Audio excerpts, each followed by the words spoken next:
नमस्कार, प्रखर राजपूत को देख रहे हैं आप। और आज तारीख है 1 फरवरी साल 2026 और इजराइल, फिलिस्तीन, लेबनान, पाकिस्तान, भारत समेत पूरी दुनिया की खबरों के साथ एक बार फिर से आपके सामने हाजिर हुआ हूं। दोस्तों, इस वीडियो में आपको बताएंगे कि ईरान फाइनली अब अमेरिका के साथ बातचीत करने के लिए टेबल पे आ चुका है। तो क्या ईरान ने हथियार डाल दिए या फिर ईरान डर गया या फिर इस बातचीत के पीछे कोई और वजह है, इसके बारे में हम आपको डिटेल बताएंगे। और साथ ही ईरान के डिफेंस मिनिस्टर ने, ईरान के जनरल ने क्या कुछ कहा है, बहुत बड़ा मैसेज अमेरिका के लिए दिया है, इसके बारे में भी हम आपको डिटेल बताएंगे। और साथ ही एप्स्टीन फाइल जो लगातार पूरी दुनिया के बड़े बड़े लोगों को सदमे में ला रही है, जिसमें बड़े बड़े लोगों के काले कर्मों के बारे में, काले कारनामों के बारे में खुलासा हो रहा था, उसमें फाइनली मोदी साहब का नाम आया और अब ये नाम पूरी दुनिया में गूंज रहा है। आज जेरूसलम पोस्ट ने क्या कुछ कहा है, इसके बारे में भी हम आपको डिटेल बताएंगे। और साथ ही गाजा के अंदर अब राफा क्रॉसिंग इजराइल ने खोल दी है और इस क्रॉसिंग को खोलने के बाद क्या इरादे हैं इस समय इजराइल के, इसके बारे में भी हम आपको डिटेल बताएंगे। और साथ ही भारत में नया बजट आया है और इस बजट का आपकी जेब पे कितना असर पड़ने वाला है, क्या फायदे में है या नुकसान में, इसको भी हम आपको डिटेल में समझाएंगे। यानी यकीन मानिए दोस्तों, आज की जो खबर है बहुत ज़्यादा अहम है, बहुत ज़्यादा इंपॉर्टेंट है। इस वजह से वीडियो को लास्ट तक जरूर देखिएगा। चैनल पे नए हैं तो वीडियो को लाइक कर ले, चैनल को सब्सक्राइब करके अपना प्यार जरूर दे दे। और साथ ही इस वीडियो को आप कहां से देख रहे हैं कमेंट करके बताइए, तब तक मैं एक एक करके आपको खबरें बताता हूं। और सबसे पहली खबर दोस्तों जो निकल के सामने आ रही है कि अब फाइनली ईरान ने भी इस बात को कंफर्म कर दिया है कि वो अमेरिका के साथ बातचीत करने वाला है। अमेरिका ने क्या कुछ कहा उसको मैं आपको डिटेल में समझाता हूं, लेकिन पहले आप इतना जान लीजिए कि ईरान ने ये बात अब एक्सेप्ट कर ली है कि ईरान बातचीत करने वाला है। तो क्या बड़ा सवाल आम नवाम के जहन में आएगा कि ईरान डर गया, क्या ईरान पीछे हट गया, या फिर ईरान इतनी देर से जो भौकाल बना रहा था कि हम हमला करेंगे, हमारी जो मिलिट्री है बड़ी मजबूत है, क्या सारी चीज़ें हुआ थी? तो अब इसके बारे में आपको मैं 2-3 चीज़ें बता देता हूँ। दरअसल 2 तरह के लोग होते हैं। एक होते हैं जो काम करते हैं शांति से, वो काम करके निकल जाते हैं। एक होते हैं जो बहुत चीखते चिल्लाते हैं। तो अमेरिका बहुत चीखने चिल्लाने वालों में से है। और ईरान का क्या है कि ईरान जब कोई बयान देता है तो यहाँ एक चीज़ आपको और समझनी पड़ेगी कि जब अमेरिका के राष्ट्रपति डोनाल्ड ट्रंप कोई बयान देते हैं तो इंग्लिश में देते हैं। तो इंग्लिश भारत के लोगों को भी समझ में आती है, पाकिस्तान में भी लोग समझ लेते हैं, लगभग पूरी दुनिया में लोग समझ लेते हैं। लेकिन जब ईरान का कोई आदमी बयान देता है तो वो अरबी में होता है, किसी और उनकी लोकल भाषा में होता है। तो ऐसे हाल में वो बयान ज़्यादातर लोग समझ नहीं पाते।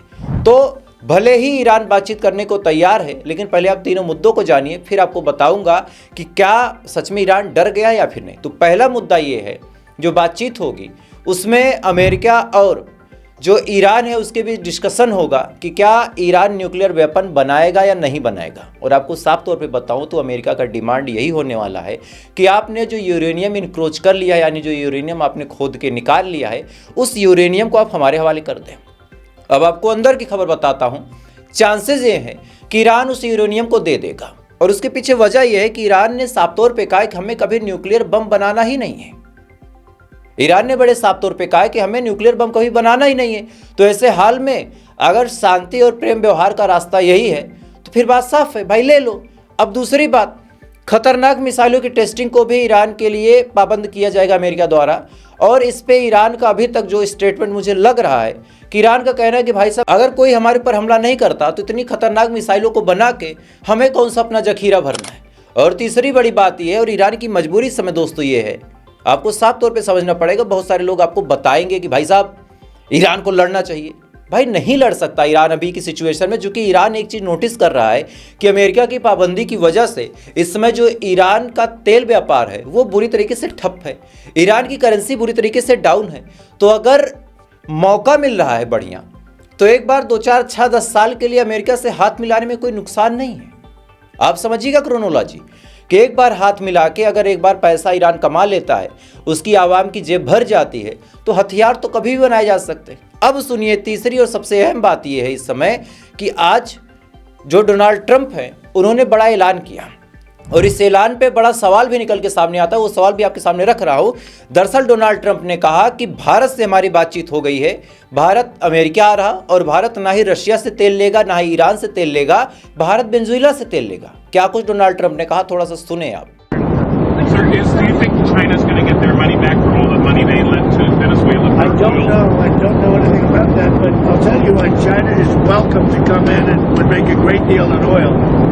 You know, we welcome China. We've already made a deal. India is coming in, and they're going to be buying Venezuelan oil as opposed to buying it from Iran. So we've already made that deal, the concept of the deal. But China is welcome to come in. इस video में आप साफ तौर पे सुन सकते हैं कि Donald Trump ने बड़ा ऐलान किया कि अब जो मोदी साहब है उनकी बातचीत हो गई है, डील फाइल हो गई है और अब भारत वेनेजुएला से तेल लेगा। अब ये बात जब डोनाल्ड ट्रंप ने बोली तो साफ तौर पे बताओ पूरी दुनिया में भारत की थू थू हो रही है। थू थू इस वजह से हो रही है कि आमतौर पे कोई डील साइन होती है, किसी के साथ कुछ होता है, जैसे यूरोपियन यूनियन के साथ FTA साइन हुआ था तो हमारे देश में हुआ था, तो मोदी साहब ने अपने मुंह से वो चीज़ बताई थी कि भाई साहब ये काम हम कर रहे हैं। या फिर पाकिस्तान किसी देश के साथ कुछ करता है तो पाकिस्तान और वो रिप्रेजेंटेड देश बताता है कि भाई साहब हमने और पाकिस्तान ने ये काम किया। लेकिन भारत के लोगों में इसके बारे में कोई जानकारी ही नहीं होती, मोदी साहब कुछ बोलते नहीं हैं और डोनाल्ड ट्रंप उधर बता देता है कि हमारी बातचीत हो गई है, मोदी को आना पड़ेगा। और ताजुब तब होता है कि जो चीज़ डोनाल्ड ट्रंप आज बोल देता है 2-4 महीने में वो चीज़ मोदी कर देते हैं। ये बड़ा सवाल है कि भाई 140 करोड़ का जो प्रधानमंत्री है वो नरेंद्र दामोदर दास मोदी जी हैं या फिर डोनाल्ड ट्रंप है, क्योंकि फैसले तो वो करता है, 4 महीने बाद अप्लाई हम करते हैं, तो हमारी यही इज्जत है पूरी दुनिया में। खैर, अब जब तेल, चूंकि ईरान से भारत तेल ले सकता था, भारत को भी हटा दिया अमेरिका ने मोदी साहब से बात करके, और मोदी की मजबूरी, भाई साहब मानेंगे, अब क्यों मानेंगे, उसके पीछे क्या वजह है वो तो ऊपर वाला जाने या तो मोदी जाने। तो बहरहाल जब यहां भी चोट करने की कोशिश की गई ईरान को, तब ईरान नेगोशिएशन के टेबल पे आ रहा है। लेकिन अगर ये कहना कि अपनी इज्जत को बेच के, अपने आत्मसम्मान को खत्म करके ईरान आ रहा है, तो ऐसा नहीं है। ईरान नेगोशिएशन में पहला सवाल यही पूछने वाला कि मुझे क्या फायदा होगा, यानी ऐसी डील बताइए जिसमें ईरान की आवाम को फायदा हो, तब तो हम डील करने को तैयार हैं, अदरवाइज डील का कोई मतलब नहीं है। और इसी बीच ईरान, अब आप सोचें कि ईरान कमज़ोर है या फिर ईरान बैकफुट पे आ रहा है, तो ऐसा नहीं है। अब आपको बताता हूँ एक बहुत बड़ी अपडेट। दरअसल ईरान के आसपास एक जगह है जिसको कहते हैं स्टेट ऑफ हार्मोज। स्टेट ऑफ हार्मोज के बारे में आप इतना जान लीजिए कि पूरी दुनिया में जितना तेल व्यापार होता है उसका 20% जो रास्ता है स्टेट ऑफ हार्मोज से होके जाता है। और यही वजह है कि भारत ने भी ईरान के अंदर अपना चाबहार पोर्ट बनाया था कि हम वहाँ से स्टेट ऑफ हार्मोज के जरिए यूरोपियन कंट्रीज में पहुँच सकते हैं, हम उससे पूरी दुनिया में कहीं पहुँच सकते हैं। और वो रास्ता बड़ा ही प्रिसाइज है, बड़ी सही लोकेशन पे है। और आज ईरान ने साफ तौर पे कहा कि अगर हमारे ऊपर जंग आती है तो ऐसा नहीं कि केवल इजराइल भुगतेगा, केवल अमेरिका भुगतेगा। अगर जंग आती है तो साफ तौर पे ये पूरी दुनिया जान ले कि स्टेट ऑफ हार्मोज के आसमान पे भी, स्टेट ऑफ हार्मोज की जमीन पे भी और स्टेट ऑफ हार्मोज के समुद्र पे भी ईरान का कब्जा है और ईरान उसको पूरी तरीके से कंट्रोल करता है। और अगर हमारे ऊपर कभी भी जंग मैसर हुई तो हम स्टेट ऑफ हार्मोज को बंद कर देंगे, जिसको जहां से व्यापार करना हो करे। यानी पूरी दुनिया में खलबली मच चुकी है, क्योंकि 20% पूरी दुनिया का व्यापार इसी स्टेट ऑफ हार्मोज से होता है, बाकी 80% पूरी दुनिया के अलग अलग कोनों से होता है। तो एक खास लोकेशन, आप सोचिए 1000 करोड़ का अगर कहीं व्यापार हो रहा है तो 200 करोड़ का व्यापार तो ईरान के रास्ते हो रहा है। और 1000 करोड़ तो एक छोटा आंकड़ा है, जब पूरी दुनिया व्यापार कर रही है तो न जाने कितने लाख करोड़ आ जाएंगे इसमें, मतलब गिनती नहीं की जा सकती, इतने पैसे का व्यापार होता है। और उसका 20% कंट्रोल केवल ईरान के पास है। तो ऐसे हाल में पूरी दुनिया में भी खलबली है। और इसी बीच जो ईरान के कमांड इन चीफ हैं जनरल हातमी ने बड़ा बयान देते हुए कहा कि 12 दिन की जो जंग हुई थी, उस जंग में हमारा जो डिफेंस सिस्टम था वो थोड़ा सा कमज़ोर था, लेकिन यकीन मान ले पूरी दुनिया 12 दिन की जंग के बाद हमारा जो डिफेंस सिस्टम है अब बहुत मजबूत है, जिसको आजमाना हो आजमा ले। और इसी बीच बड़ी अपडेट अब निकल के सामने आ रही कि ईरान खतरनाक मिसाइलों की टेस्टिंग लगातार कर रहा। कभी इधर से मिसाइलों की तस्वीरें वायरल हो रही, कभी कोई घर में बैठा है उसको अपने ऊपर से मिसाइल जाती हुई नजर आ रही है। और ये चीज़ें लगातार पिछले कई दिनों से चल रही है और सारी मिसाइलों की जो रेंज है कई हजार किलोमीटर में है। और अब ईरान ने साफ तौर पे ये बात बोल दी है कि दुनिया का कोई भी हिस्सा हमारे टच से बाहर नहीं है, हमारे ट्रिगर पे उंगली है। अगर हमें उकसाया गया, हमारे साथ इज्जतदार तरीके से बातचीत नहीं की गई, तो फिर वही होगा जो मंजूर खुदा होगा। ये बात साफ तौर पे बोली गई। और आज आयतुल्लाह खामनेई साहब भी बाहर आए थे, लोगों से बातचीत की, कैबिनेट मीटिंग की और सबके आगे ये बड़ा ऐलान किया है कि अपने स्वाभिमान और अपने सम्मान के साथ कोई भी समझौता ईरान नहीं करेगा। तो जो इतनी राबरी चुनाव झेलम कहानी मैंने आपको बताई कि भाई साहब डील होने वाली है, दोनों देश मेज पे आ गए हैं, तो मेज पे आने की पेशकश सबसे पहले अमेरिका ने ही की थी।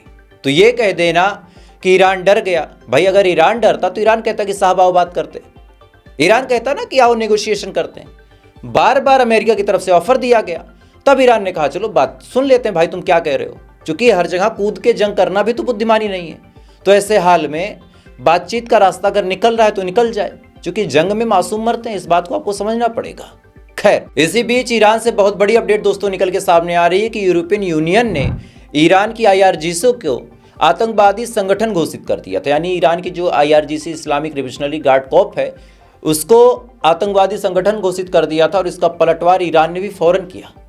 ईरान ने जितने यूरोपियन यूनियन हैं, जितने यूरोपियन कंट्री हैं, सबकी आर्मी को आतंकवादी संगठन घोषित कर दिया है।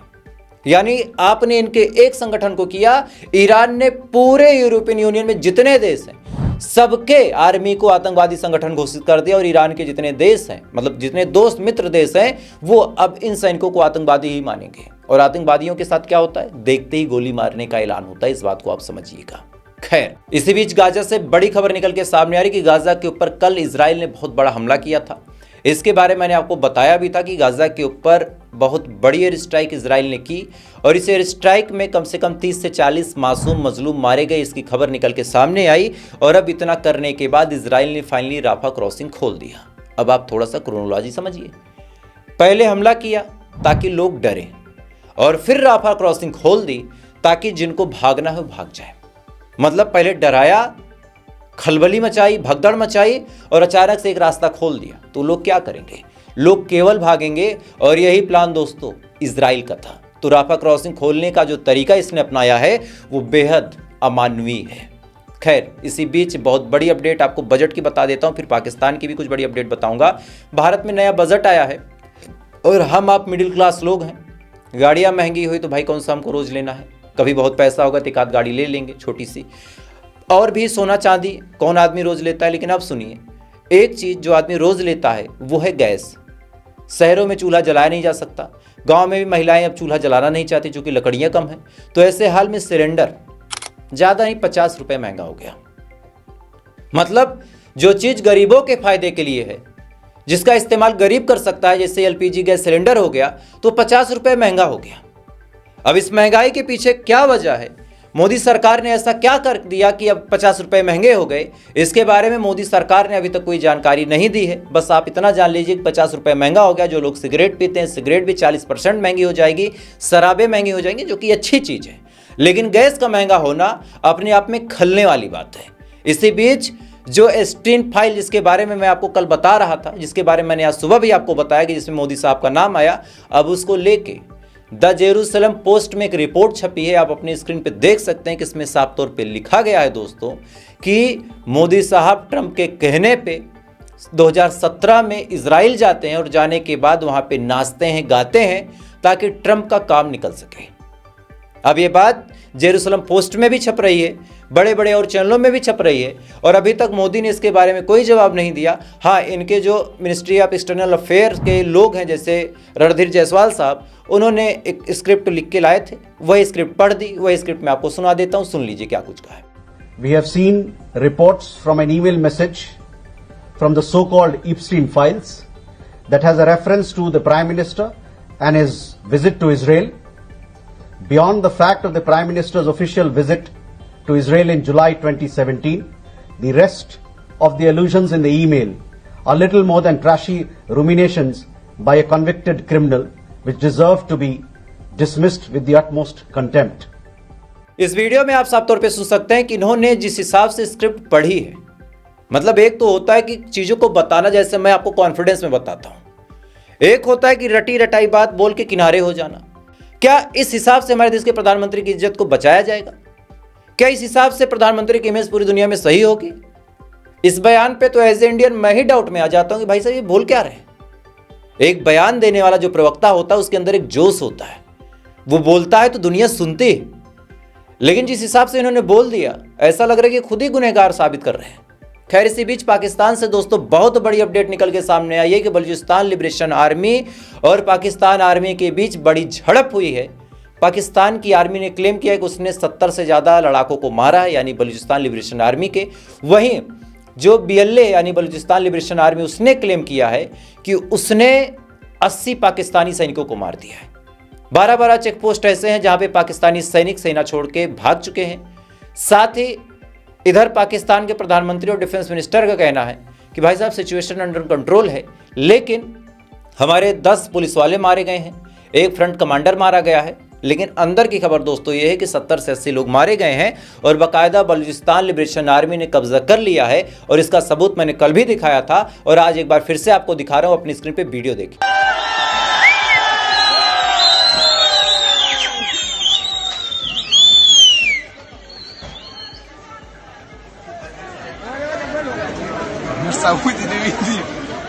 इस वीडियो में दोस्तों आप साफ तौर पे देख सकते हैं कि किस हिसाब से बलूचिस्तान आर्मी के जो लोग हैं मार्केट में खुलेआम घूम रहे हैं, मार्केट में अपना चहलकदमी कर रहे हैं। और जाहिर सी बात है, अगर पाकिस्तान की आर्मी के कंट्रोल में चीजें हैं तो फिर ये लोग घूम कैसे रहे।